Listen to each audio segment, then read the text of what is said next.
안녕하세요. 저는 서울 근교에 사는 30대 후반 여자입니다. 저는 돈 5천만 원으로 유세란 유세는 다 부리는 남편놈과 시모에게 사이다 복수하고 이혼을 해버렸는데요.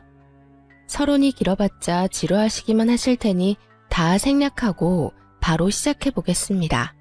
재미있게 들어주세요. 남편과 저는 회사 생활을 하며 만난 커플이었어요. 같은 회사는 아니었고 같은 건물 안에서 일을 하고 있었는데 어느 날 남편이 커피를 자꾸 주더라고요.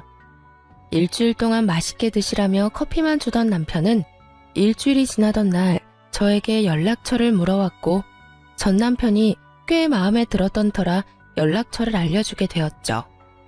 그렇게 밖에서 밥도 먹고 차도 마시는 등 데이트를 하다 연인 사이가 되었고 적당하게 연애를 하다 결혼까지 하게 되었습니다.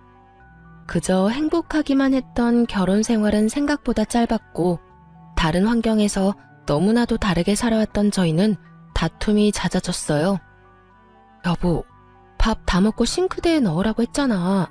그냥 이렇게 두고 가면 누가 치워? 밥도 내가 차리고 설거지도 내가 하는데 당신 먹은 빈 그릇도 내가 치워야 해? 내가 당신 하녀야? 어떻게 이런 기본적인 것도 안 해? 진짜 깜빡했어. 치우면 되잖아. 그리고 좋은 말로 그릇 좀 치워. 이 한마디만 하면 안 돼? 입만 열었다 하면 애국가 1절부터 4절까지 할 태세로 잔소리를 해. 당신 때문에 내 귀가 멀게 생겼다고 하도 잔소리를 해대서. 잔소리가 듣기 싫으면 애초에 잔소리 들을 짓을 안 하면 되잖아. 나라고 잔소리하고 싶어서 하는 줄 알아? 듣는 사람보다 하는 사람이 더 피곤하고 괴로운 게 잔소리라고. 뭘 알지도 못하면서. 이것 봐. 또 말 길어지잖아. 오늘은 좀 그만해라. 이러다 진짜 귀에서 피날 지경이야. 나 피곤하다고. 이외에도 수도 없이 많은 부분이 부딪히기 시작했고 그 이유는 대부분 남편의 기본도 되지 않은 부분들이었어요.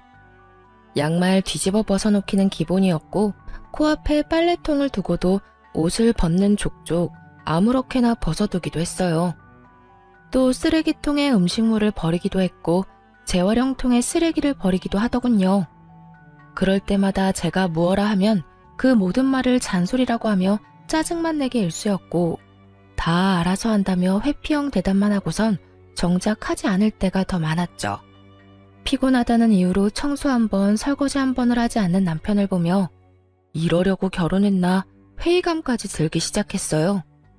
가장 어이가 없고 화가 났던 것은 바로 집 유세를 부리는 것이었어요. 하물며 우리가 사는 집은 남편 혼자만의 힘으로 마련한 집도 아닌데 말이죠. 딱 5천만 원 더 낸 것으로 말끝마다 내 집 타령을 해대는 꼴이 참 기가 막히더군요. 역시 내 집이 최고야. 그렇지 않아? 아, 당신은 모르겠구나. 당신 명의로 된 집은 없으니까. 명의는 당신 명의라도 이 집 우리 반반 내서 마련한 거 잊었어? 왜 계속 그런 식으로 말해? 당신이 그러니까 나 기분 나쁘려고 해. 반반은 아니지. 우리 집 돈이 5천만 원 더 들어갔잖아. 조금이라도 더 많이 낸 사람 지분이 더 많은 게 당연한 거 아니야? 그러니 당연히 여긴 내 집이 맞잖아. 명의도 내 명의고 말이야. 그러니까 나한테 잘해.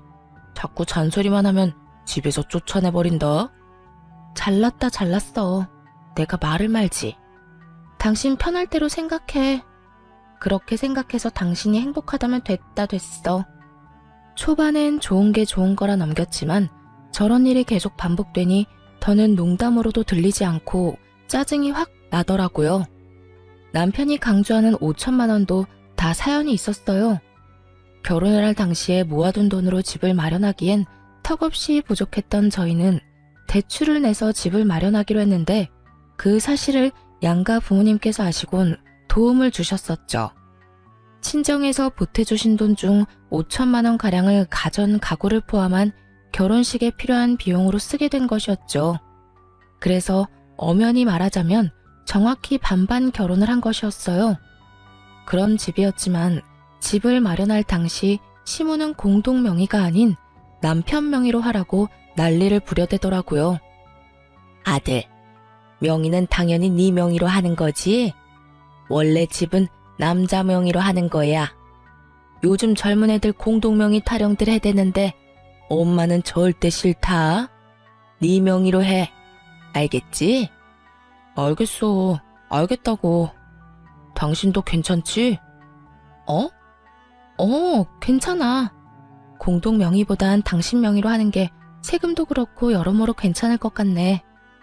막무가내로 우겨대는 시모를 보며 황당하기도 했지만 그땐 이혼을 하게 될 거라곤 상상하지도 못했고 좋은 게 좋은 거란 생각을 하고 있던 터라 시모의 말에 따라 남편의 명의로 하게 되었죠. 세금 문제가 있기도 했고요. 대신 남편에게 신혼집은 엄연히 공동명의이며 만약에 상황이 온다면 정확히 반반 나누기로 한다는 각서를 쓰게 했습니다. 하지만 남편 놈은 그깟 종이 쪼가리가 뭐가 대수냐고 생각하는 것인지 집 유세는 하늘 높은 줄 몰랐고 전 그런 남편을 보며 정이 뚝뚝 떨어지는 것을 느끼고 있었어요. 그것까지만 해도 내 발등 내가 찍었다며 결혼을 후회하고도 남을 텐데 시모까지 제 후회의 보탬이 되어주기 시작하더라고요. 시모는 우리 집을 제 집이라고 생각하는 것인지 틈만 나면 들락날락하며 사람을 괴롭히기 시작했어요. 그날도 시모는 연락 한 통 없이 집으로 들이닥쳤고 당연하다는 듯 저를 부려먹기 시작하더라고요. 어머님, 연락도 없이 무슨 일이세요? 저희가 집에 없으면 어쩌시려고요?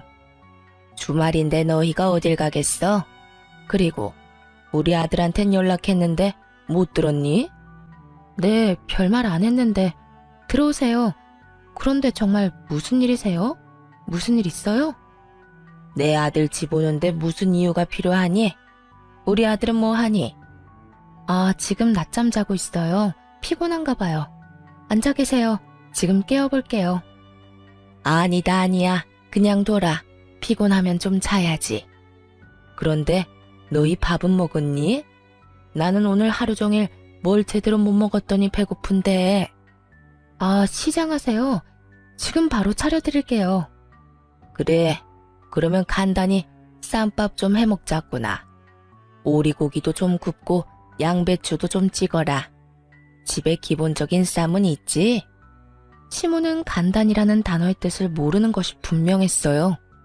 물론 시모에게 차려주는 밥상이니 찌개찜은 다시 끓일 생각이었지만 나머진 냉장고에 있는 반찬은 내놓으려 했거든요.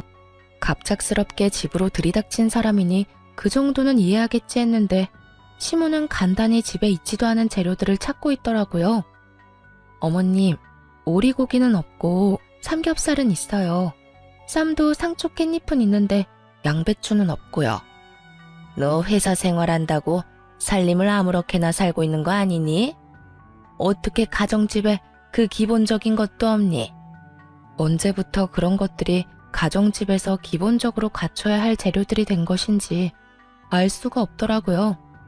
그쯤 되니 시모는 그저 저에게 트집을 잡고 싶어 하는 것이 분명해 보였고 최대한 좋게 대하고 싶었던 제 마음이 깨끗이 사라지며 저 역시 지지 않고 시모 말에 대답했어요.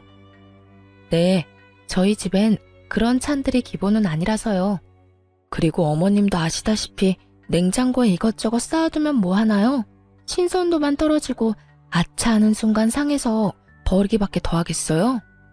일단 오늘은 그냥 드시고 다음에 연락하시고 오시면 오리고기 준비해 드릴게요. 양배추도요. 그래, 너 잘났다. 잘난 며느리 잘 둬서 밥 한 끼 얻어먹는 게 이리도 눈치가 보이는구나.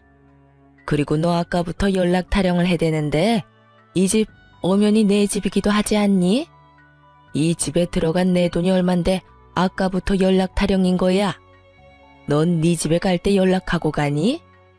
남편이 누굴 닮아 그 모양인가 싶었더니 시모가 남편과 똑같은 말을 하더라고요.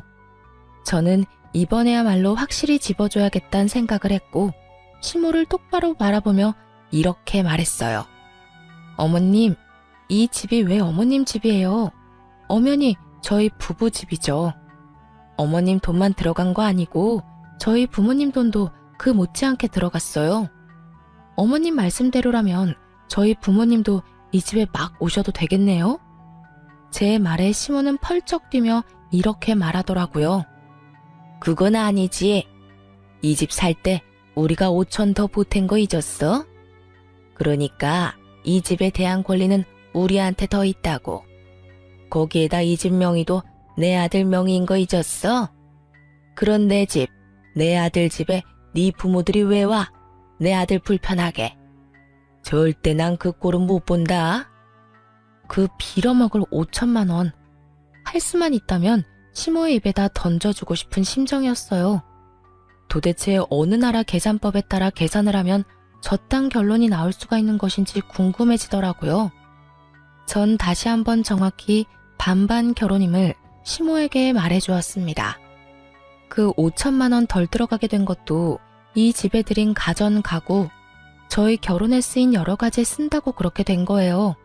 남편도 동의했고 그중 남편이 쓴 돈도 많고요. 그러니까 엄연히 이 집은 반반 보태서 마련했다고 볼 수 있죠. 그러니 저도 이 집에서 편해야 하지 않겠어요? 남편이 저희 부모님 오면 불편한 만큼 저 역시 어머님이 이런 식으로 오셔서 어머님 집인 양 들쑤시고 다니면 불편하고 힘들어요. 그러니까 연락하시고 오세요. 서로 좀 편하게 살자고요. 시모는 제 말에 얼굴을 붉히기 시작하더니 대바라진 X라는 말을 하고선 집으로 돌아가 버리더군요. 이런 일이 있고 난 후 시모는 저의 말에 잘 따라주더라고요. 너무 잘 말이죠. 시모는 집으로 오고 싶을 때마다 연락을 했고 그 연락의 빈도는 일주일에 5번 정도가 되었죠. 그쯤 되니 매번 거절하는 것도 힘든 상태가 돼버렸고 이리저리 변명을 해도 남편에게 연락을 해서 찾아와 버리더라고요. 그나마 다행이라고 할 수 있는 것은 남편 놈이 평일엔 오지 말라고 해줬다는 것이었어요. 하지만 주말엔 온다는 시모를 막지 않았고 그렇게 부부간의 주말은 없는 것이나 마찬가지였습니다. 시모가 오는 주말은 쉬어도 쉬는 게 아니었어요. 아침 대바람부터 찾아와 저녁 늦게나 돼서 돌아가니 곤욕도 그런 곤욕이 없더라고요. 삼시세끼를 매번 다르게 차려야 하는 것은 물론이고 간식, 과일, 때론 생과일 주스까지 직접 만들어 대령하라고 하니 없는 당직이라도 만들어 회사에 출근하고 싶은 심정이었어요. 그렇게 한 달이 지나가던 어느 날 시모에게 또 전화가 왔고 언제나 그렇듯 또 오겠다고 하더라고요. 결국 전 폭발을 해버렸고 남편에게 화를 내버렸어요. 엄마, 내일 또 온대. 엄마도 많이 적적하신가 보네. 매주 이렇게 우리 집에 오는 거 보니까 말이야. 황당하더라고요. 시모가 혼자 있는 것도 아니고 시부가 버젓이 살아계시는데 적적함이라는 단어가 왜 나오는지 이유를 알 수가 없더라고요. 적적? 지금 적적하다고 했어? 아버님도 계시는데 적적하긴 뭐가 적적하시다는 거야. 아니, 당신 말대로 적적하시다고 해도 이건 아니지. 어떻게 매주마다 결혼한 아들 집에 올 수가 있어? 해도 너무하잖아. 너무하긴 뭐가 너무하냐? 외롭고 심심하면 아들 집 올 수도 있는 거지. 당신이야말로 너무한다 생각 안 해? 다른 사람도 아니고 부모님이 자식 집에 와서 시간 좀 보내겠다는데 이렇게 싫어하는 건 좀 아니지. 부모님이 한평생 우리 곁에 계시는 것도 아닌데 있을 때 잘해드려야 할 거 아니야. 돈 드는 것도 아니고 그저 집에 와서 시간 좀 보내고 싶다는데 그냥 그러려니 하고 넘어가. 그러려니? 당신 같으면 그러려니가 되겠어? 나 지난 한 달 동안 주말에 단 하루도 못 쉬었어. 하루가 뭐야? 깨어있는 시간 내내 제대로 쉬지도 못했다고. 당신만 회사 다니니? 나도 회사 다녀. 나도 일하는 사람이라고. 나도 주말에 쉬어야 하는데 어머님 때문에 제대로 쉬지를 못하고 있다고. 그런데 그러려니? 말이면 다인 줄 알아? 좀 적당히 좀 해, 적당히. 무슨 여자가 입만 뗐다 하면 말이 길어져? 적당히 할 줄을 몰라? 내가 일해서 엄마 온다고 할 때마다 그냥 오라고 하는 거야. 엄마라도 와야 당신이 조용하니까. 그제야 남편 놈이 죽어라 시모를 집에 오게 한 이유를 알겠더라고요. 아니, 잔소리를 하고 싶어서 하는 사람이 세상 천지 어디에 있나요? 다들 알다시피 잔소리를 듣는 사람도 피곤하겠지만 잔소리를 하는 사람도 그 못지않게 피곤하고 감정이 상하는데 남편은 전혀 그런 생각은 하지도 않고 그저 제 잘못으로 몰아가고 있더라고요. 뭐? 당신 지금 그걸 말이라고 해? 내가 틀린 말 했어. 당신 잔소리 심하게 하잖아. 그러니까 우리 엄마 오는 게 싫으면 잔소리 좀 하지 마. 그러면 우리 엄마 보고 오지 말라고 할 테니까. 남편은 도리어 저에게 화를 내며 저만 이상한 사람으로 몰아갔고 저는 이런 순간마다 이혼이라는 단어가 절로 떠오르게 되었어요. 하지만 그때마다 이런 걸로 이혼까지 해야 하나 하는 생각이 들기도 했고 바보 같은 미련 때문에 이혼을 쉽사리 결정할 수도 없었어요. 그렇게 피곤한 일상을 보내던 어느 날 친정 부모님께서 연락이 왔더라고요. 딸, 어디야? 집이야? 엄마, 나 집인데 왜? 오려고? 아빠랑 볼일 보러 나왔는데 마침 근처라서 잠시 들려도 될까 해서 전화했지. 너희한테 줄 것도 있고 해서 말이야. 혹시 피곤하니? 아니, 피곤하기는. 얼른 와요. 기다리고 있을게.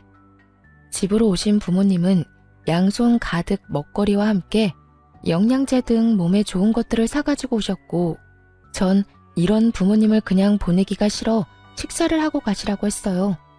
부모님도 저희 집에 처음 오셨던 터라 구경도 할 겸 시간을 보내다 가겠다 하시더라고요.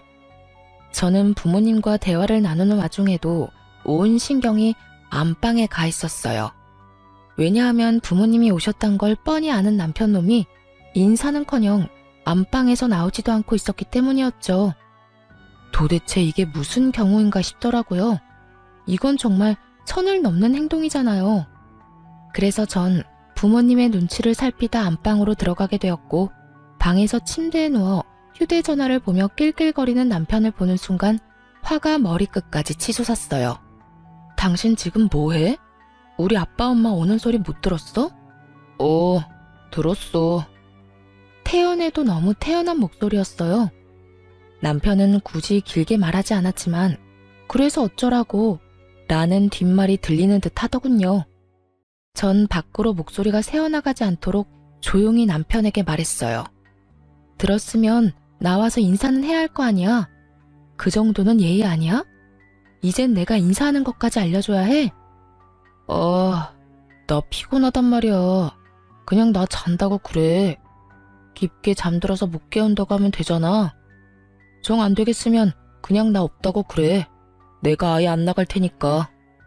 당신 지금 그걸 말이라고 해? 아무리 피곤해도 우리 아빠 엄마가 왔는데 인사도 안 할 수가 있어.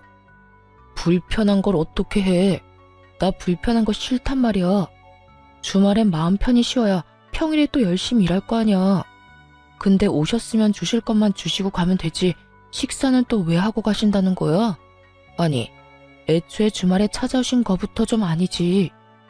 너 진짜 말 다 했어? 네 엄마가 주말마다 찾아와서 삼시세끼 다 먹고 가는 건 되고 우리 부모님은 아예 와서도 안 된다는 이 말이니? 딸이랑 아들이랑 같아? 딸은 시집가서 출가 외인 아니냐. 여전히 침대와 한몸이 되어 입만 살아 움직이는 남편을 보는데 머리털을 다 뽑아주고 싶었어요.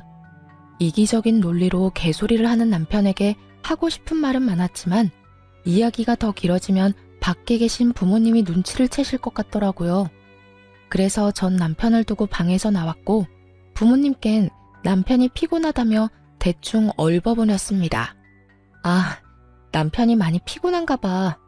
요즘 회사 일이 바빠서 오늘 아침까지 집에서 일하다가 좀 전에 잠들었거든. 그래서 그런지 깨워도 못 일어나네. 그냥 자게 두고 우리끼리 맛있는 거 먹자. 나중에 일어나면 전화하라고 할게. 아유, 전화도 됐어. 피곤하면 자야지. 밥이야 맨날 먹는 건데 뭘. 그냥 자게 두고 나중에 일어나고 큰 소리 내지 마. 엄마의 말을 듣는데 부모님께 더욱 죄송해지더라고요. 이때껏 제가 너무 바보처럼 참고 살아 남편이 우리 부모님까지 무시하나 하는 생각이 들기도 했고요. 그렇게 시작된 식사 자리, 마냥 좋을 순 없는 상황이었죠. 저는 저대로 웃고는 있는데 웃는 것이 아니었고 부모님은 부모님대로 눈치를 살피시느라 밥을 씹지도 않고 삼키고 계셨고요. 그렇게 눈코 뜰 새 없이 식사를 마친 부모님은 서둘러 돌아가 버리시고 저는 그간 참아왔던 분노가 터져버렸어요. 당신 진짜 해도 해도 너무한다. 우리 부모님을 무시해도 정도가 있지. 어떻게 진짜 안 나와볼 수가 있어? 당신 이거밖에 안 되는 인간이었어? 내가 뭘 어쨌다고 그래. 내가 피곤하다고 안 나간다고 했잖아. 장인어른 장모님이 뭐라고 하신 것도 아니고 식사 잘하시고 가셨으면 된 거 아니야? 당신이 보기엔 잘 드시고 가신 것 같아? 국 반찬은 그대로 있고 밥만 드시더라. 그 밥도 제대로 씹지도 않고 삼키시고. 딸 집에 처음 왔는데 우리 아빠 엄마가 이딴 취급이나 받고 가셔야 했어? 어쨌든 밥은 다 드셨네. 아예 쫄쫄 굶고 간 것도 아니잖아. 아 진짜 사람 피곤하게 좀 만들지 마. 뭘 잘한 게 있다고 화를 내는 남편 놈을 보며 저 역시 참지 않고 쏘아붙였어요. 내가 어머님 왔을 때 어떻게 했는지 기억 안 나? 나도 피곤하고 힘든데도 삼시세끼 다 해드리고 간식에 과일까지 다 대접해드렸어. 내가 한 만큼 해달라는 것도 아니었잖아. 그냥 나와서 인사하고 밥 한 끼 같이 먹자는 건데 그것도 힘들어? 힘들어. 솔직히 말해서 나 당신 부모님들이랑 마주보고 밥 먹는 거 불편하고 힘들어서 너무 싫다고. 그리고 내가 우리 엄마 왔을 때 그렇게 해달라고 했냐?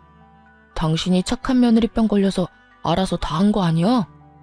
혼자 미움받기 싫어서 다 해놓고선 이제 와서 왜 나한테 이래? 그렇게 싫었으면 당신도 나처럼 아예 방에서 안 나오면 되는 거잖아. 사랑하는 남자의 부모님이기에 잘 대접하고 싶었던 저의 마음을 착한 며느리병이라고 하더군요. 그런 남편의 비수꽂는 말을 듣는데 제 마음속 무언가가 와장창 깨지는 느낌이 들었어요. 착한 며느리병? 당신 정말 그렇게 생각하고 있었어? 와, 진짜 내가 기가 차서 말이 안 나온다. 난 있잖아. 착한 며느리병도 아니고 칭찬받고자 한 일도 아니었어. 난 그저 내가 사랑하는 남편의 부모님이니까 내가 힘들고 지쳐도 할 수 있는 것까진 최선을 다해 대접해드리고 싶어서 그랬던 거라고. 그러니까 누가 그렇게 하라고 했어? 앞으로 하지 말라고. 그렇게 힘들고 지치는데 왜 해? 당신 바보야? 바보? 그래, 당신 말이 다 맞네. 내가 바보였네. 알겠어.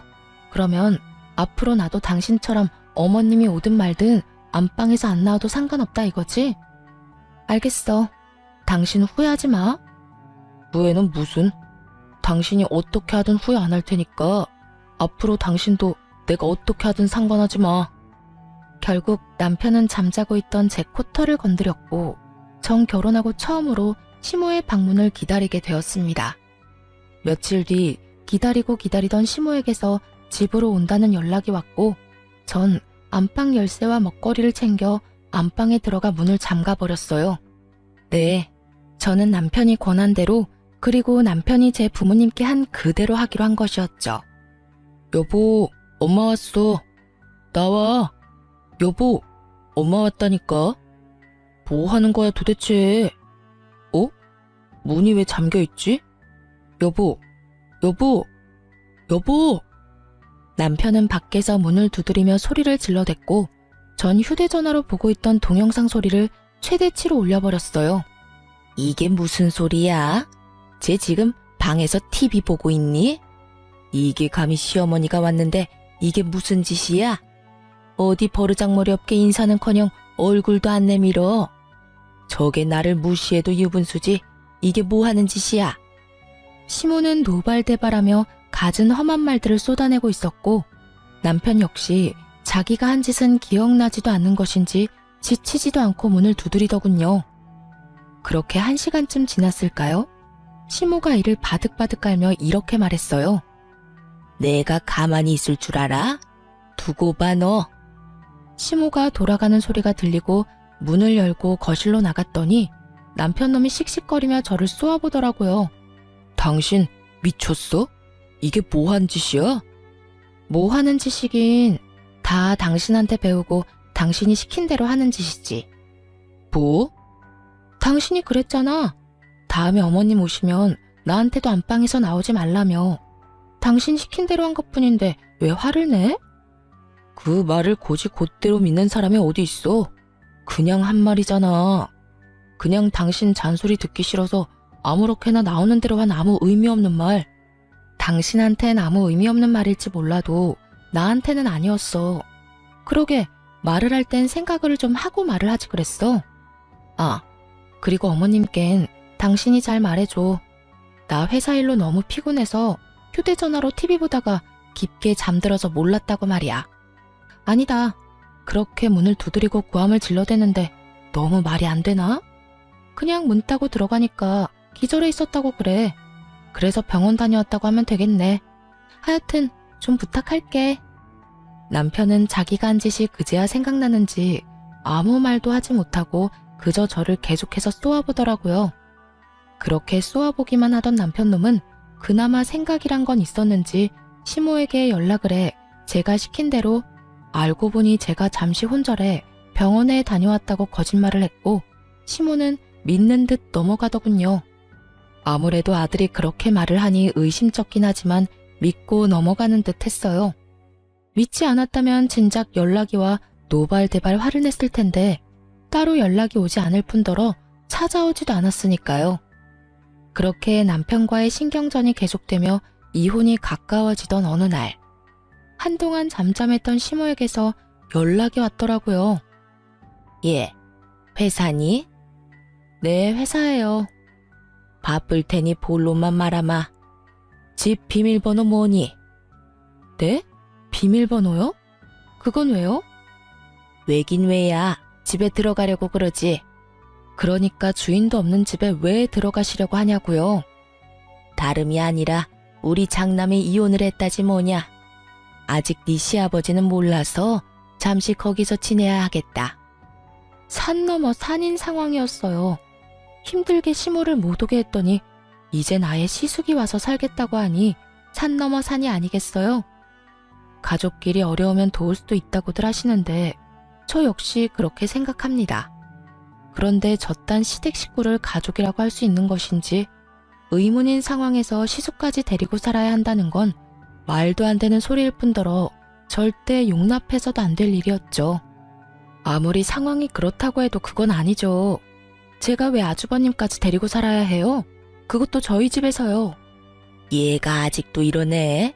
그 집은 네 집이 아니라 내 집, 우리 아들 집이라니까. 그러니까 내 아들이 거기서 지내는 건 어찌 보면 당연한 일 아니니? 그러니까 계속 같은 말 시키지 말고 얼른 비밀번호부터 말하거라. 어머님이야말로 말도 안 되는 소리 좀 그만하세요. 어찌 되었든 전 비밀번호는 절대 못 알려드리니 그런 줄 아시라고요. 됐다. 내 아들한테 물으면 그만이지. 끊어라. 내가 너하고 무슨 대화를 하겠다고 너한테 전화를 했는지. 괜한 시간 낭비만 하고 기분만 상했어. 시모는 전화를 끊어버렸고 불안한 마음에 남편에게 전화를 해보니 다행히도 전화를 받더라고요. 여보, 어머님 연락해와서 우리 집 비밀번호 알려달라고 하면 절대 알려주면 안 돼? 갑자기 이게 무슨 소리야? 우리 엄마가 비밀번호를 알려달라고 한다고? 왜? 아주버님 이혼하셨는데 아직 아버님이 몰라서 한동안 우리 집에서 지낸다잖아. 이게 말이나 돼? 하여튼 당신 비밀번호 절대로 알려주지 마. 알려주기만 해봐. 나 진짜 가만히 안 있어. 틀린 말도 아닌데 왜 이렇게까지 매정하게 굴어. 평이 오갈 데가 없으면 우리 집에서 지내는 게 당연한 거 아니야? 설마 했더니 남편 역시 시모와 별반 다르지 않은 말을 뱉어내고 있더라고요. 오갈 데가 없는 시숙이 왜 우리 집에 살아야 하냐고 따져봤자 돌아올 대답은 뻔했기에 전 그저 제 뜻을 확실하게 전해주기로 했습니다. 뭐? 당신 진짜 미쳤어? 그 집이 당신 혼자 사는 집이야? 그 집 우리 부부 집이야. 그런 집에 왜 아주버님이 사냐고. 난 싫어. 나 진짜 싫다고 했어. 가르쳐주면 나 진짜 가만히 안 있을 거야. 이거 엄포 아니고 진짜 진심으로 하는 말이야. 내가 비밀번호 알려주면 이혼이라도 하겠다는 말처럼 들린다. 이혼? 왜? 못할 것 같아? 난 그 생각도 충분히 하고 있거든. 그러니까 절대 알려주지 마. 그러든가 말든가 알아서 해. 난 알려줄 테니까. 여기까지만 해도 충분히 화가 나는데 바로 이어지는 남편의 말은 정말 가관이었어요. 이혼? 웃기고 있네. 네가 얼마나 계산적인 여잔데 집을 포기하면서까지 이혼하겠어? 집 내 명의인 건 알고 있지? 이혼도 네 입에서 나와서 난 위자료 줄 필요도 없고 집 명의도 내 명의라서 이혼하면 넌 한 푼도 못 받아. 그런데도 할 수 있을 거라 생각해? 정말 남편은 저에 대해서 뭘 몰라도 한참 모른다는 생각이 들더라고요. 그 순간 전 비로소 이혼을 결심하게 되었고 마음 준비를 끝내고 집으로 갔습니다. 집에는 예상대로 남편 시숙 시모가 웃으며 TV를 보고 있었고 저를 본 시모는 숨쉬듯 자연스럽게 밥을 하라고 하더군요. 저는 무건수행을 하듯 아무 말도 하지 않은 채 밥을 차렸고 그런 저를 보며 시모는 제가 들으라는 양 큰 소리로 이렇게 말을 하더라고요. 진작 저렇게 고분고분하게 굴었으면 얼마나 좋았을 거야. 구박은 구박대로 받고 일은 일대로 하고 다 자기가 이 사태를 만든 거지 뭐. 하여튼 저리 현명하지 못하니 저 고생을 하는 거 아니겠어? 저래서 회사는 어떻게 다니나 몰라. 시모의 말에 시숙과 남편은 깔깔거리며 웃어댔지만 전 그러거나 말거나 상을 차렸어요. 밥상이 다 차려진 것을 본 세 사람은 누가 먼저라고 할 것도 없이 자리에 앉았고 제가 만든 국과 밥을 먹은 세 사람은 동시에 고함을 질러대기 시작했어요. 이게 무슨 맛이야? 당신 요리하면서 간 안 봤어? 맵고 짜고 이게 다 뭐야? 도저히 먹을 수가 없잖아. 그러게요, 재수씨. 이건 도저히 못 먹겠는데요. 이건 음식이 아니라 테러에 가까워요. 넌 진짜 제대로 하는 게 뭐니? 내 아들한테 이때까지 이딴 음식 해 먹인 거니? 마음보가 고약하면 음식이라도 잘해야지. 뭐 하나 내세울 것도 없으면서 대체 뭘 믿고 시집을 온 건지. 내가 요즘 너만 보면 한숨이 나온다. 그래요. 저는 그들을 위한 마지막 만찬으로 소태밥, 청양고추국, 간장을 들이부은 반찬을 만들어 상을 차렸던 것이었어요. 제발 이거라도 먹고 정신 차리란 뜻이었죠. 세 사람은 저에게 짜증을 내고 있었고 전 숟가락을 신경질적으로 내려놓으며 이렇게 말했습니다. 저라고 뭐 다르겠어요? 어머님은 한숨만 나오겠지만 저는 어머님 보면 화병이 날 것 같다고요. 그리고 이 음식들이 마음에 안 들어도 다 드세요. 마지막 만찬이라 특별히 신경 쓴 거라고요. 마지막 만찬이라니 너 그게 무슨 말이냐? 뭐 무슨 이혼이라도 하겠다는 말이야? 네, 저 이혼하려고요. 그러니 이혼한 두 아들 끌어안고 잘 사세요. 행복하게 잘. 자극적인 음식에 물만 벌컥벌컥 마셔대던 남편놈은 제 입에서 이혼 소리가 나오자 물잔을 내려놓고선 저에게 따져묻기 시작했어요. 당신 진짜 왜 그래? 아까 내 말 다 듣고도 이혼하겠다는 말이 나와? 당신 나하고 이혼하면 땡전 한 푼 없이 쫓겨나는 거랑 마찬가지라고. 그래도 나랑 이혼하겠다는 말이 나와? 그건 네 생각이고 설사 한 푼 못 받는다 해도 난 너랑 이혼할 거야. 더는 너 같은 인간이랑 살고 싶지도 않아. 뭐? 너 같은 인간? 당신 진짜 말 가려가면서 못해? 여기 우리 엄마도 계신 거 몰라? 그렇게 어른 공경할 줄 아는 놈이 우리 부모님 왔을 땐 그따위로 행동했어? 말 가릴 줄 아는 놈이 나한테는 그따위로 말했냐고. 다 네가 하는 대로 돌려받는 줄 알아. 남편은 지은 죄가 있으니 입을 닫아버렸고 시모는 남편이 저에게 밀린다 싶으니 나서기 시작했어요. 아들, 됐다. 그냥 이참에 이혼해버려. 들었지? 당신 엄마도 이혼하라고 하잖아. 그러니까 구질구질하게 굴지 말고 이혼 좀 하자. 너 지금 구질구질이라고 했니? 아무리 본데 없이 컸다 해도 그렇지 어른 앞에 두고 어떻게 그딴 말을 짓거릴 수 있는 거야? 제가 본데 없이 컸으면 어머님은 아들을 얼마나 엉망으로 키웠길래 둘 다 저 모양 저 꼴이에요? 남의 집 귀한 자식 욕하기 전에 어머님 자식 교육이나 똑바로 시키세요. 이혼할 마당에 겁날 것이 없었던 저는 하고 싶은 말을 그냥 다 해버렸고 시모는 이런 저를 보며 화를 내려나 싶더니 이내 입을 다물곤 남편에게 이렇게 말하더군요. 얘 말하는 거 다 들었지 아들? 그냥 이혼해버려. 그렇지 않아도 저딴 며느리 갈아치우고 싶었는데 잘 됐어. 집도 네 명이겠다.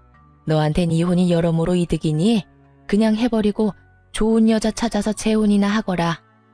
집 있겠다, 능력 있겠다. 우리 아들 처녀한테 장가 갈 수 있을 것이야. 시모의 말에 남편 역시 그렇게 하는 게 좋겠다며 저에게 이혼을 하자고 했고, 시숙은 동생이 이혼을 하든 말든 그저 쭉 살 곳이 생겼다며 기뻐하더라고요. 그래, 하자. 누가 이혼하자면 못할 줄 알아?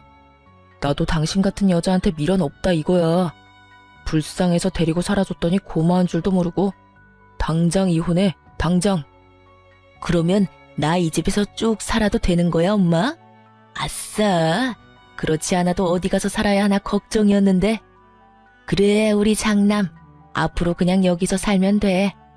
여기 네 동생 명의로 된 네 동생 집이야.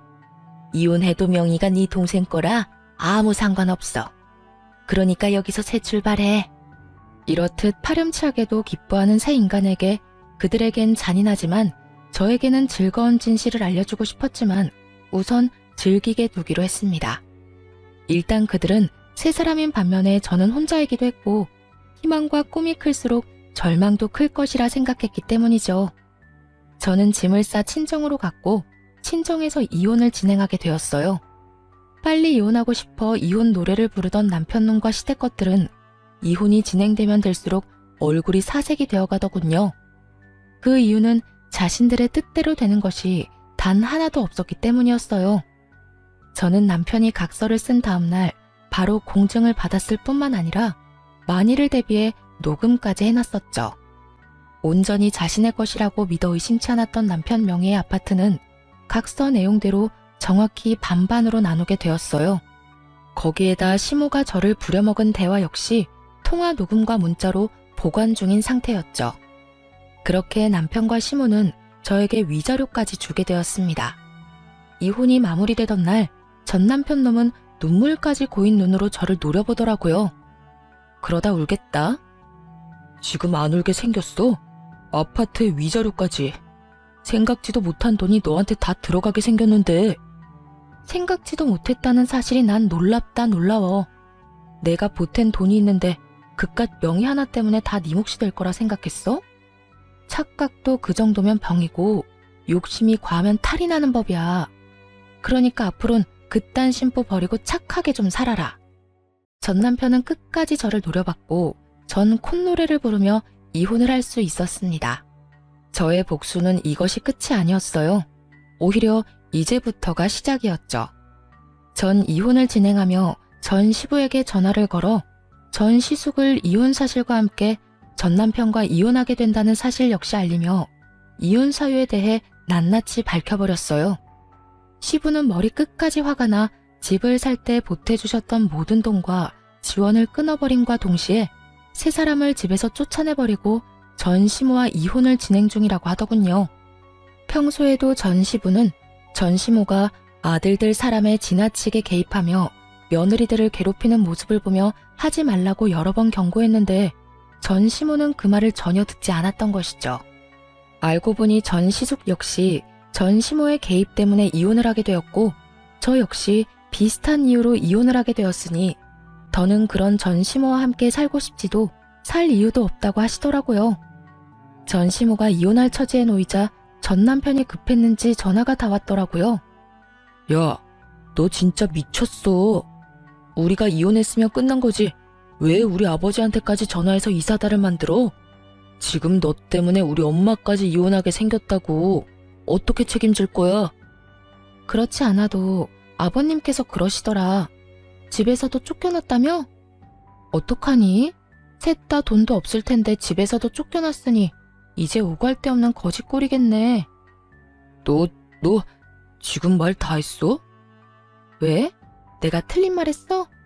맞잖아. 오갈 데도 없는데 돈도 없으면 그게 거지지. 거지가 뭐 별건가? 나한테 이럴 시간에 저렴한 월세방이라도 찾아봐. 나이 지긋한 네 엄마하고 이혼한 네 형이랑 언제까지 밖에서 살 수는 없을 거 아니야. 이게 다 누구 때문인데 네가 감히 그딴 말을 해. 네가 우리 아버지한테 다 이르지만 않았어도 우리 신세가 이렇게까지 처량해질 일도 없었거든. 야, 입은 삐뚤어졌어도 말은 좀 바로 하자. 일이 이렇게 된 건 너랑 네 엄마 때문이야. 네 형도 한몫하기도 했고. 잘못은 너랑 네 가족이 다 해놓고 왜 애먼 사람 잡고 난리야? 하긴 지금까지 이 모양 이 꼴이니 아버님이 자식까지 다 내쫓아버렸겠지. 안 봐도 뻔하다. 야, 난 더는 너 같은 인간이랑 말씨름하고 싶지도 않거든? 그러니까 전화 끊어. 차단할 거니까 다신 연락도 하지 말고. 오고 가다 마주쳐도 아는 척도 하지 말자 제발. 저는 전화를 끊고 차단을 해버렸습니다. 그 후 전 남편과 전 시모, 전 시숙은 단칸방을 얻어 들어갔다고 하더라고요.